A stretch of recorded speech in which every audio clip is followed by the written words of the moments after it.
All right, let's dive right in. Today we're basically cracking a case, a detective story, but our crime scene is the world of pure mathematics.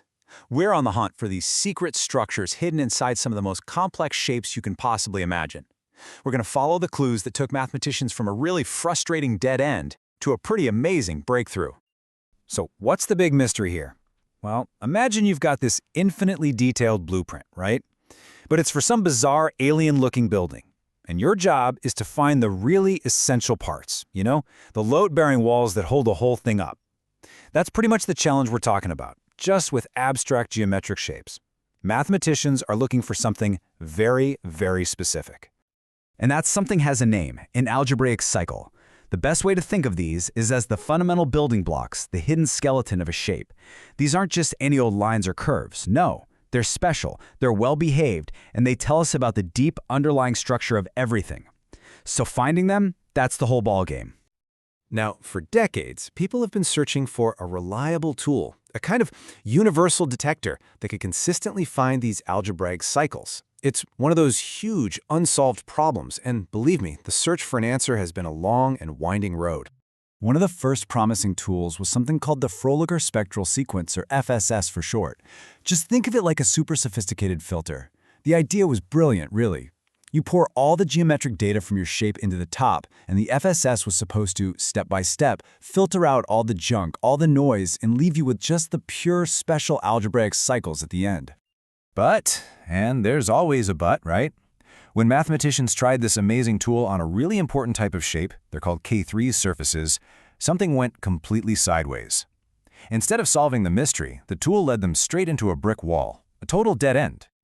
And this, right here, just shows you the problem perfectly. On the left, that's what everyone was hoping for, a sharp, precise filter that would pick out exactly what they needed. But the reality? On these K3 surfaces, it was more like trying to catch sand with a sieve that has giant holes in it. It was completely useless. Everything just fell right through. Nothing was filtered at all. And the data here is the proof. That key operation inside the filter, it was always 0. It was basically switched off, permanently. And because of that, the output was always the same number, 20. It didn't matter if the shape was simple or incredibly complex. The detector was completely blind. So yeah, the trail went completely cold. The best, most promising method they had was fundamentally broken for these shapes. It became obvious that they needed a totally new approach, a new theory, if they were ever going to get anywhere. And that is where our breakthrough finally happens. A new, much more sophisticated idea called the topographic Hodge conjecture. Now, this wasn't just another simple filter. Oh no, this was a rigorous, 3-part test designed to be way more clever. See, this new test is way smarter. It's broken into 3 stages. First, any potential cycle still has to survive that original filter. Okay.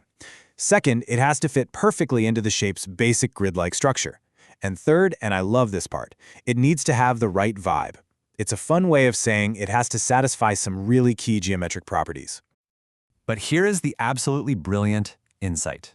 That first step, the most important one, surviving the filter, is only meaningful if the filter is actually on. The whole system relies on finding a place where that key operation isn't just 0 all the time.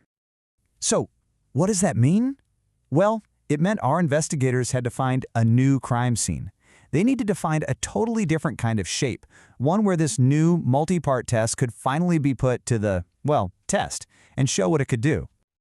Just remember, on those old K3 surfaces, the key filtering button was always stuck on 0. The machine was off. Nothing was actually being tested, so no information was coming out. But on this new class of shapes, these incredible things called Calabi-Yau threefolds, that same operation could actually be non-zero. The filter could finally be switched on. This was the testing ground they had been looking for all along. Okay, and this is where the story gets really good. Because now, with the right tool in hand and the right place to use it, mathematicians could finally see if this new conjecture opened up a real path forward. So, they took one of these Calabi-Yau threefolds, and inside it, they found 203 potential candidates. You can think of them as suspects in a lineup. They knew one of them was the real algebraic cycle they were hunting for, but the question was, which one? So they applied the test. They flipped the switch on what's called the D2 differential. That's the first filtering stage that was actually working now. This was the moment of truth. And it worked. It actually worked. The filter just sprang to life. It sifted through all 203 of those candidates, and it perfectly picked out the true algebraic classes, separating them from all the rest. The test was a complete success. You really can't overstate how huge this is. As the researchers themselves said, this success offers a genuine new path to study one of the biggest unsolved problems in all of geometry. It's a real, computable test that simply didn't exist before. So, in the end, we've gone from a broken tool that was blind to this sophisticated three-part test that actually works. This new conjecture is like having a map to explore these incredibly complex spaces, which of course leaves us with one heck of a question. Could this new map be the key that finally solves one of the deepest mysteries in all of mathematics?